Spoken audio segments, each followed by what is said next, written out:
Mesdames, Messieurs, bonsoir. Vous faites bien d'être câblés sur Bénin TV. Voici l'heure de l'information. Tout de suite, les titres.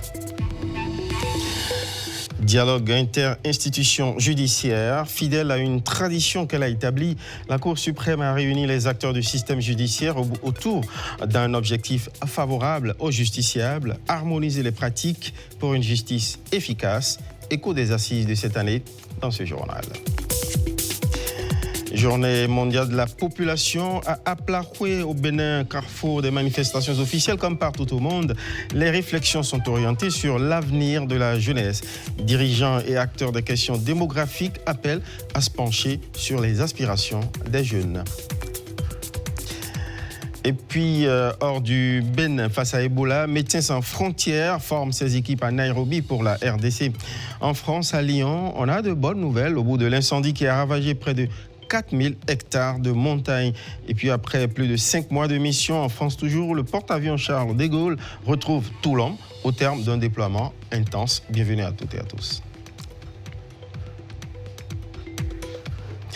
Direction tout de suite le Parlement béninois où une décision a été prise par rapport à la suspension provisoire des activités de la Commission électorale nationale autonome Sénat qui a été provisoirement supprimée du paysage institutionnel béninois. Réunis en plénière hier, les députés ont donc adopté la loi portant abrogation de toutes les dispositions du titre 2 du livre premier du Code électoral. Plusieurs autres points étaient à l'ordre du jour de cette plénière au Parlement. Compte rendu, Viti Saouré. Les dispositions du titre 2 du livre premier du Code électoral abrogées au cours de cette plénière sont relatives à la Commission électorale nationale autonome Sénat. La structure en charge de l'organisation des élections est supprimée provisoirement en attendant les prochaines échéances électorales en République du Bénin. La semaine prochaine, le mandat de la Sénat expire.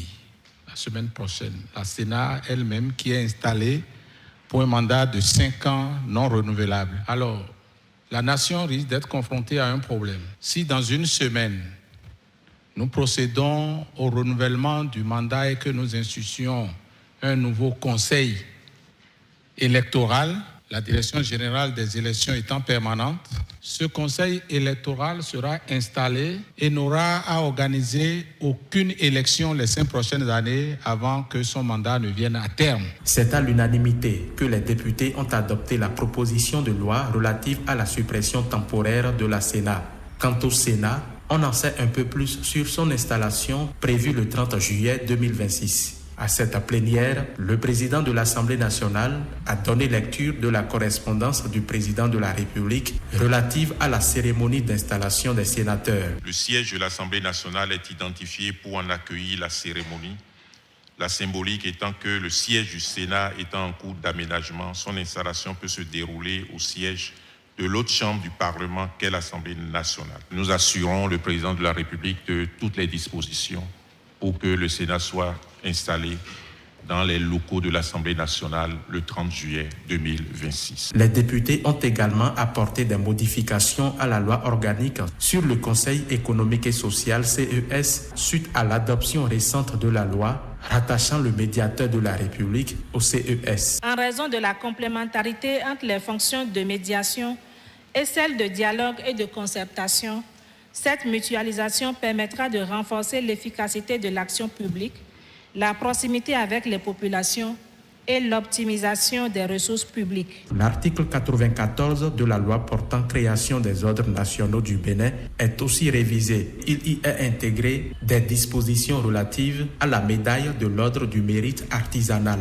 Le décret portant ratification de la convention de crédit entre l'Agence française de développement et le Bénin dans le cadre du financement du projet de musée d'art contemporain de Cotonou a été examiné et les députés en ont pris acte.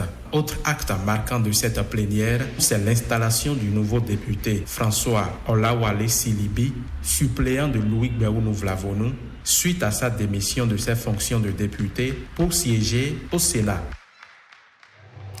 De l'Assemblée, allons, descendons sur le terrain et allons sur les traces de la ministre des Petites et Moyennes Entreprises et de la promotion de l'emploi en charge de la formation professionnelle. Dans sa tournée, elle a effectué une visite des structures déconcentrées de son ministère, tournée qu'il a menée pour le moment dans le Mono, le Koufo, le Zou et dans les collines. Une priorité gouverne tout ce déplacement, l'insertion des jeunes sur le marché de l'emploi. On suit la première partie avec Ghislain Poguet et Françoise Insou. Première escale de la ministre des Petites et Moyennes Entreprises, de la promotion de l'emploi en charge de la formation professionnelle, l'OCOSA, la ville de l'Espérance. La présence de la ministre ici, à l'antenne départementale du Mono, de l'ANPE, suscite de l'espoir chez les cadres en poste ici, mais aussi et surtout chez les jeunes à la recherche de l'emploi. Ce matin, ils sont à l'antenne de l'Agence nationale pour l'emploi pour diverses formalités quand Madame la ministre fait son entrée. Ici à l'ANPE, à l'antenne départementale, en 2026, 1871 jeunes sont reçus en entretien et 1500 en stage grâce au dispositif Azoli. Pour la ministre, les chiffres les plus importants sont ceux de l'insertion. Au finish, c'est l'insertion qui nous intéresse. Avec tout l'accompagnement dont les jeunes-là bénéficient, quel est le taux d'insertion de ces jeunes-là? Et justement, à l'unité industrielle de l'OCOSA, sur les 100 jeunes en stage ici, 40 sont déjà retenus pour travailler. Pour les jeunes formés et soutenus par la NPE, ceux qui s'auto-emploient sont très actifs sur le terrain. La ministre est allée à leur rencontre. Ici, une provenderie. Là, un atelier de coiffure.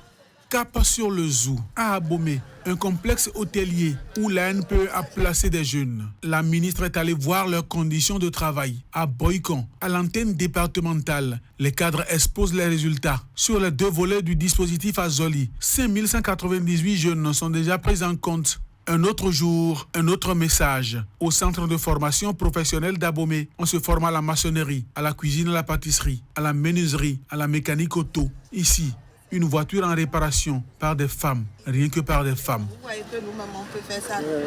Il y a beaucoup de choses qui ont été faites, mais il y a beaucoup de choses qui restent à faire.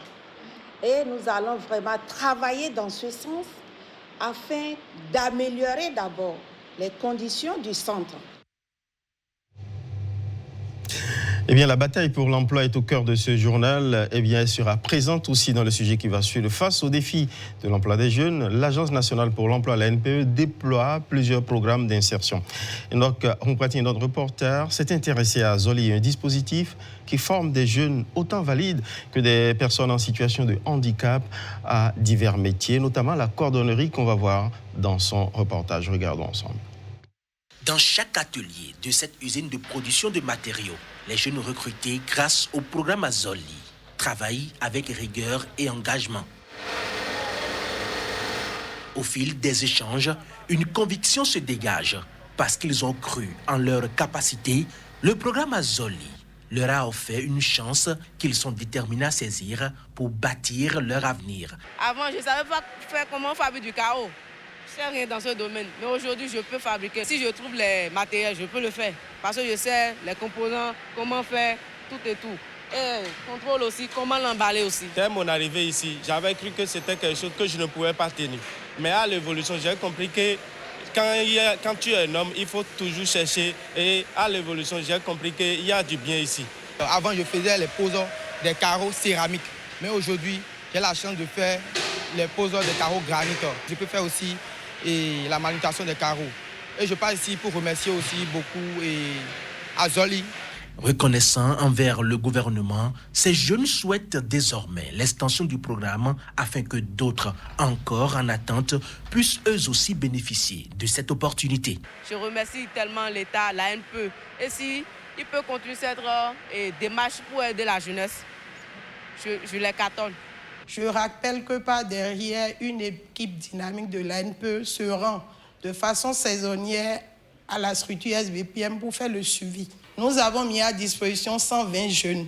Et au jour d'aujourd'hui, c'est 104 jeunes qui sont sous contrat parce qu'il y a 16 qui sont partis, soit pour des situations personnelles ou soit parce qu'ils n'avaient pas un objectif clair lorsqu'ils avaient été mis à disposition. Par le sérieux, plusieurs ont su convaincre l'entreprise qui les accueille et y ont été retenus. Ce qui fait ma joie est que l'entreprise, il a reconnu les capacités qu'il veut en nous et nous sommes déjà retenus. Je vais dire, nous sommes déjà retenus. Ça ne reste que quelques jours pour les contrats qui doivent être signés. Nous avons accueilli une première cohorte de 120 jeunes l'année dernière, en 2025, qui ont été intégrés et ont été formés avec le temps. Ils ont intégré les ateliers de production de carreaux ciment et carreaux de granit, pavés béton également, et sans oublier les plafonds, les panneaux de plâtre. Bien. À ce jour, nous avons 104 jeunes qui ont été retenus, qui seront mis sous contrat par la SBPM à compter de ce mois de juillet. Sur le terrain, ces résultats confortent le gouvernement et son partenaire, la Banque mondiale, à travers le programme Azoli. L'ANPE transforme les ambitions des jeunes en emploi durable. Cordonnerie pour les uns, fabrication de carreaux pour les autres, eh bien, la NPE multiplie les opportunités d'insertion pour les jeunes. Opportunités d'insertion, on va en parler à nouveau à travers cette question. Quel avenir pour les jeunes béninois au milieu des 12 millions de citoyens? Études, emploi, santé, cadre de vie. Derrière les chiffres démographiques se dessinent des aspirations, des défis, mais surtout des responsabilités collectives autour de la question de l'avenir des jeunes.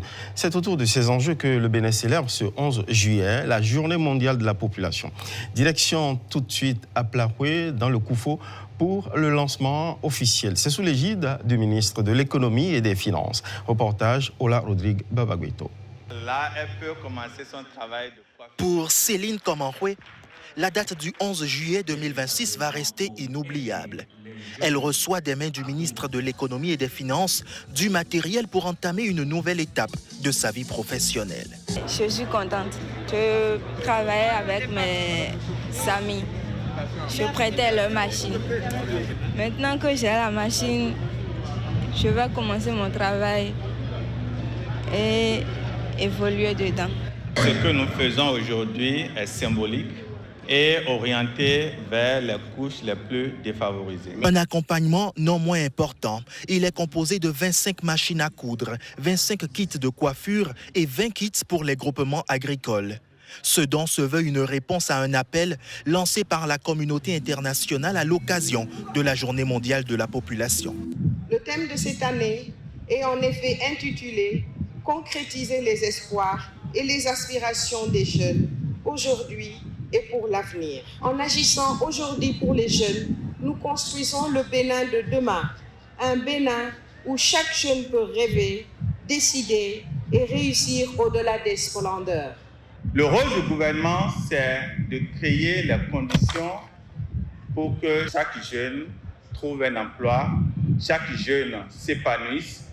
Mais il revient aux jeunes de ne pas croiser les bras, de ne pas attendre d'innover, de s'investir, de saisir les opportunités et de transformer son environnement. À Aplahoué, chef-lieu du département du Koufo, cette célébration est surtout le moment d'écouter les jeunes dont les aspirations sont bien nombreuses. Dans notre département, cette frange démographique est la plus importante. Ces jeunes filles et jeunes garçons nourrissent des rêves. La célébration de cette journée ne saurait être une simple commémoration symbolique. Elle est un appel à l'action, une responsabilité morale et juridique pour les institutions et une invitation à la solidarité pour l'ensemble de la communauté. Un regard lucide vient donc d'être posé sur le capital le plus important pour le développement du Bénin. Une jeunesse qui veut bien voir les promesses lancées ce jour se concrétiser sur tous les plans. Intéressons-nous à présent à une douceur qui aguiche de plus en plus les jeunes. Mais attention, oui, on s'intéresse à une boisson rafraîchissante qui, vous allez le voir, est de plus en plus prisée par la jeunesse béninoise, le bubble tea. De quoi est composée cette boisson? Quelle est sa valeur nutritionnelle? Victorine Bondé a mené sa petite enquête. Regardons. À base de thé, sucre, lait ou jus de fruits, agrémenté de perles de tapioca, le bubble tea ou encore thé aux perles est une boisson colorée, gourmande et rafraîchissante. C'est dans les années 1980 que le bubble tea voit le jour à Taïwan. Il devient rapidement un incontournable des salons de thé où il fait le bonheur des consommateurs. Aujourd'hui, il a quitté les salons de thé taïwanais pour conquérir les 4 coins du monde. À Cotonou, la tendance gagne également du terrain. Les points de vente se multiplient et les jeunes s'y rendent tout au long de la journée pour savourer cette boisson. Surtout de prendre un bubble tea, c'est un rassat de thé au fruit à la fraise. Je prends ça environ 2 fois par semaine. Moi, je prends du glace spirit. Il a le goût mousseux sucré. J'adore prendre ça. C'est un thé au lait et ils ont des perles de tapioca à l'intérieur. Moi, j'aime trop prendre ça, genre tous les jours. Je viens ici. J'aime bien, c'est sucré, c'est rafraîchissant. C'est sans doute son côté sucré et rafraîchissant qui séduit le plus. Mais au-delà de cet engouement, le bubble tea a-t-il une réelle valeur nutritionnelle? Et sa consommation est-elle sans conséquence pour la santé? La valeur nutritionnelle du bubble tea dépend de ce qu'on y met. Donc, nous avons généralement les perles de tapioca qui vont apporter du sucre. Nous avons du lait qui va apporter aussi du sucre sous forme de lactose. Nous avons les thés et nous avons les éventuels fruits comme de la mangue ou de la banane parfois. L'exemple d'un bubble tea à la mangue, nous allons retrouver de la vitamine A, de la vitamine C, un peu de vitamine E. Et vous aurez aussi peut-être du thé si on a mis du thé. Nous aurons essentiellement du sucre en grande composition de l'eau. Le risque, c'est que ça va augmenter la quantité d'énergie. Et qui dit surcharge en énergie, dit surpoids, dit obésité et dit maladie cardiovasculaire. Pour prévenir ces affections, il est recommandé d'opter pour une version plus saine du bubble tea et d'alterner avec d'autres boissons plus équilibrées. Si vous me dites à quelle fréquence je dois consommer le bubble tea, pour moi, c'est vraiment le plus rarement possible. Une fois par mois ou une fois tous les 3 mois. Lorsque vous allez au bar pour commander votre bubble tea, de demander petite quantité de sucre et petite quantité aussi de perles de tapioca. Nous avons dans nos marchés plusieurs herbes qui peuvent apporter ce côté rafraîchissant-là, comme de la citronnelle, du bissap, les épluchures d'ananas, plusieurs thés, de la menthe par exemple, qui sont des alternatives beaucoup plus naturelles et beaucoup plus saines. Riche en antioxydants, le thé constitue l'un des principaux atouts du bubble tea. Lorsqu'il est préparé avec des fruits, ceux-ci apportent également des vitamines et d'autres nutriments intéressants. Mais pour profiter de ces bienfaits, une seule règle, le consommer avec grande modération. Merci Victorine Bondé, nous voilà bien édifiés. Elles sont à l'honneur, celles qui d'ordinaire sont assises devant leurs étals ou déambulent à travers les allées des marchés pour essayer d'attirer la clientèle. Cette fois-ci, elles sont sur un podium c'est sur un podium qu'elles attirent tous les regards à travers l'initiative Les Patronnes portée par la chef Georgina Viou. Des femmes commerçantes ont vécu une expérience inédite. Défilé en tenue de seconde main, revisité. Le temps d'une journée placée sous le signe de la valorisation de leur métier. On regarde avec Mariano Gankou et Ulvaïus Balogun. Pendant quelques heures, elles ont laissé leurs étals et leurs marchandises pour changer d'univers. Pas des mannequins professionnels, juste des femmes du quotidien, habillées de tenues de seconde main, revisitées dans un style urbain. Bien plus qu'un défilé, c'est une expérience à se redécouvrir et à prendre confiance en soi. On est les patronnes, très très à l'aise, heureuses, parce qu'on m'a bien habillée. Vous regardez le style, c'est unique en son genre. Au-delà de la mode, ce moment d'évasion trouve sa place dans cette deuxième édition de l'initiative Les Patronnes, un projet qui célèbre leur courage, leur dignité et leur place dans la société. 89% des entrepreneurs dans le secteur informel sont des femmes.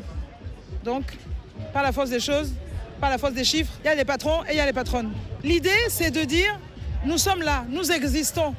Vous nous voyez, mais on a l'impression d'être invisibles. C'est de leur montrer aussi qu'on peut embrasser un métier et également être doué pour autre chose. Donc elles ont accepté de jouer le jeu et elles se sont rendues compte que elles pouvaient aussi être des mannequins l'espace d'une journée. Dans le public, l'initiative séduit. Elle change le regard porté sur les femmes. Il y a quelque chose de très généreux dans cette démarche-là. Que ce soit les femmes des marchés, que ce soit nous, que ce soit toutes les femmes qui finalement vont se reconnaître aussi dans ces valeurs-là.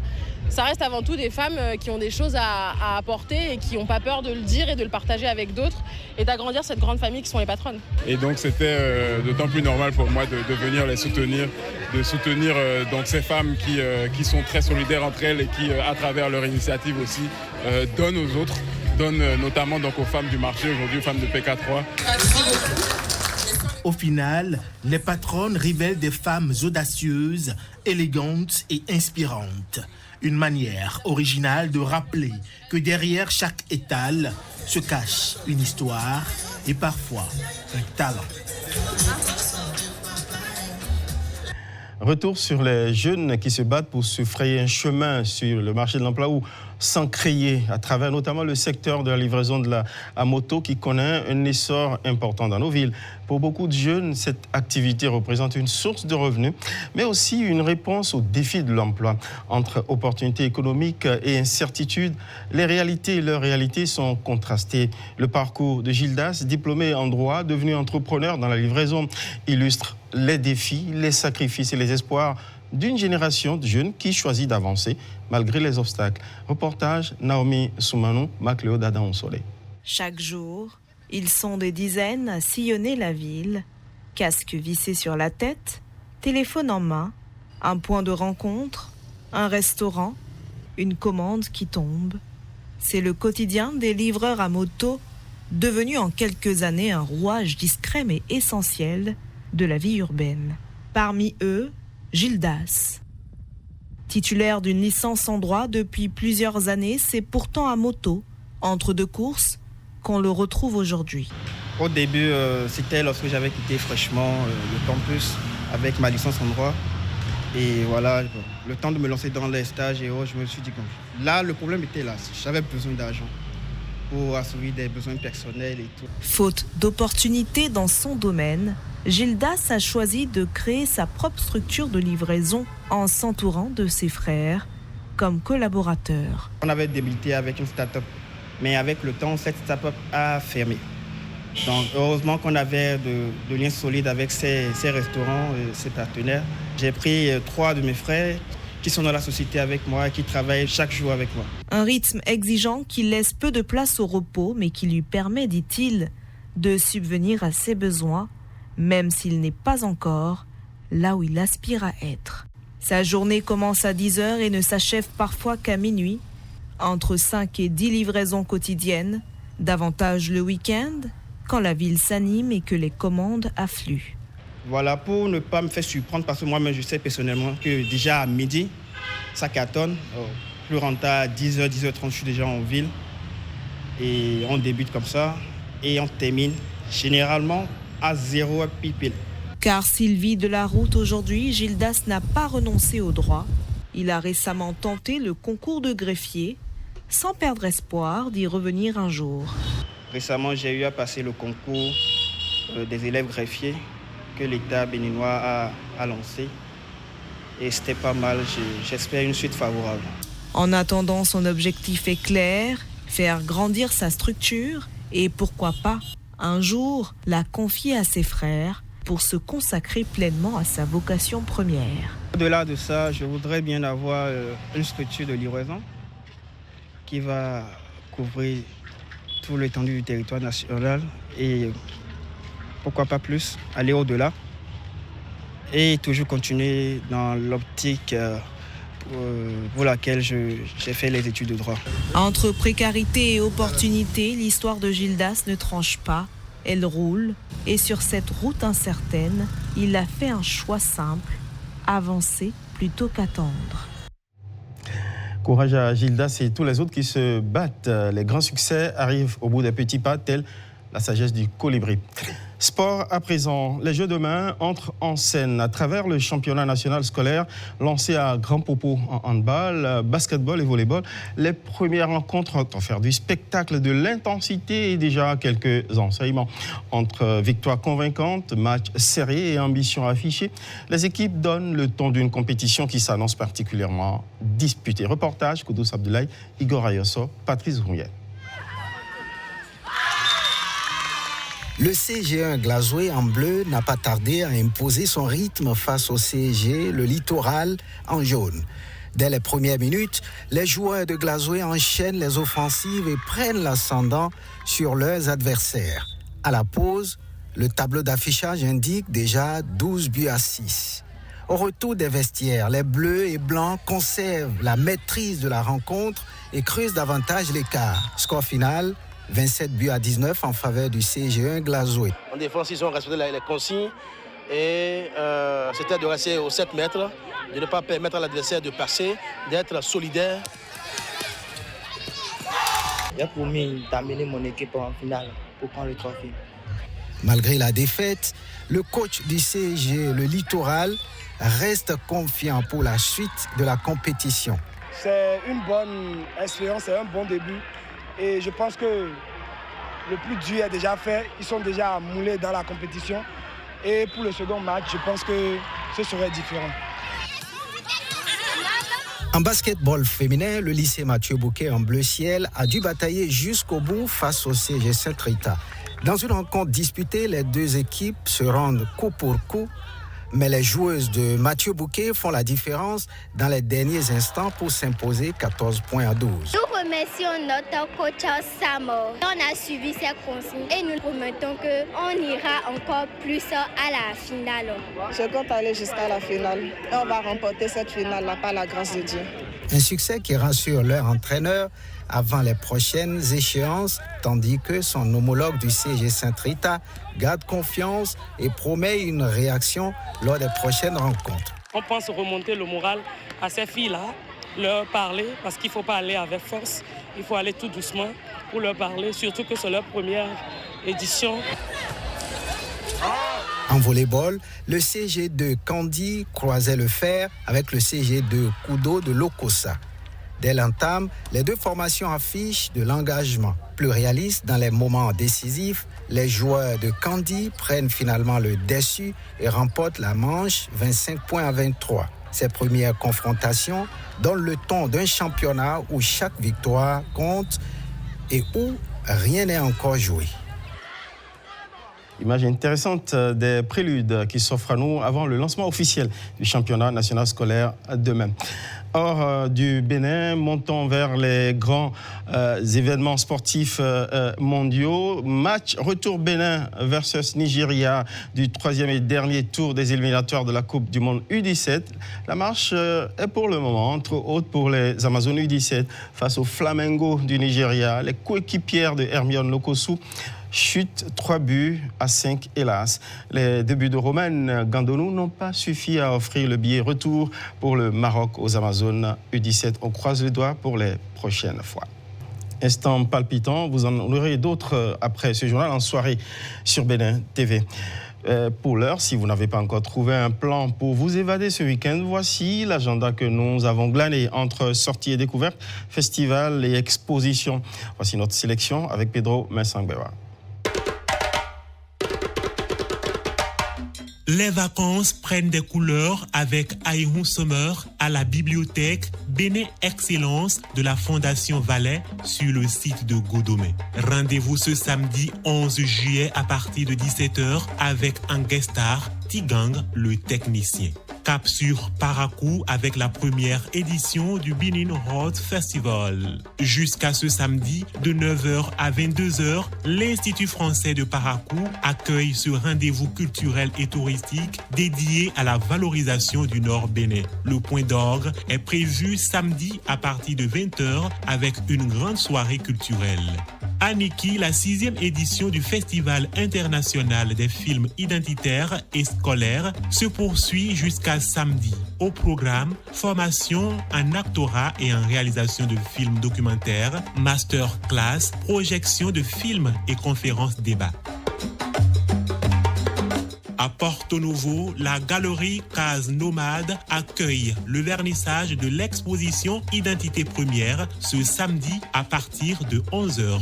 Retour à Parakou, où l'exposition Visages d'ici et d'ailleurs reste accessible tout au long du week-end dans le hall de l'Institut français.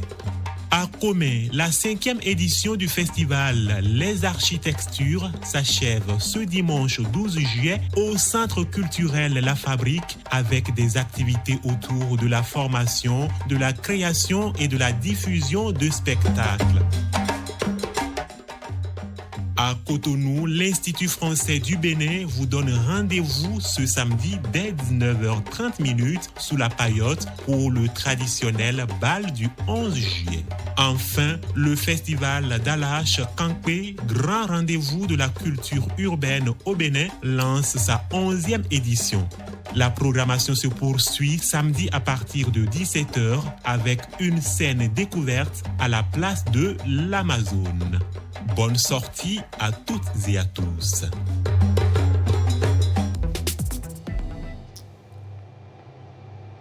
Je l'annonçais en titre, hors du Bénin face à Ebola, Médecins sans frontières aguerrit ses équipes à Nairobi pour les envoyer sur le front de guerre sanitaire en République démocratique du Congo. À Lyon, en France, on a de bonnes nouvelles au bout de l'incendie qui a ravagé près de 4000 hectares de montagne. En France, toujours après plus de 5 mois de mission, le porte-avions bâtiment naval Charles de Gaulle retrouve Toulon au terme d'un déploiement intense. On regarde.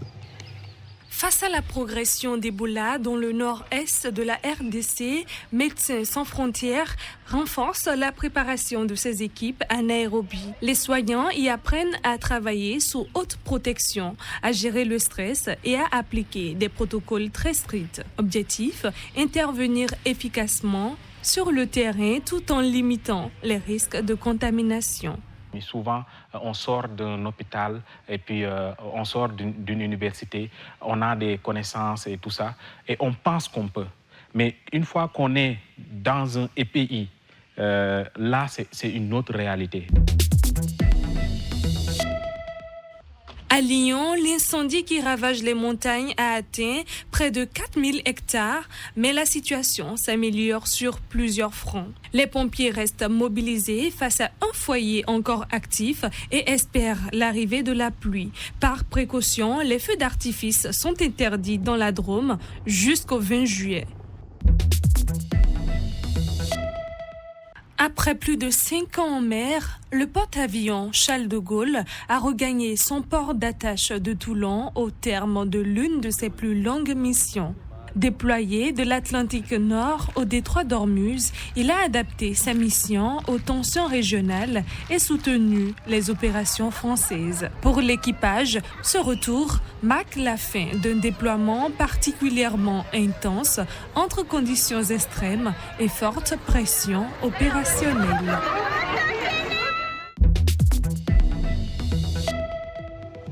C'est la fin de cette édition. Dans moins de 30 minutes, rendez-vous avec le plateau spécial mondial de Herman Rodrigue Amégan qui va vous conduire à la lisière du prochain derby des quarts de finale Angleterre-Norvège à 22h.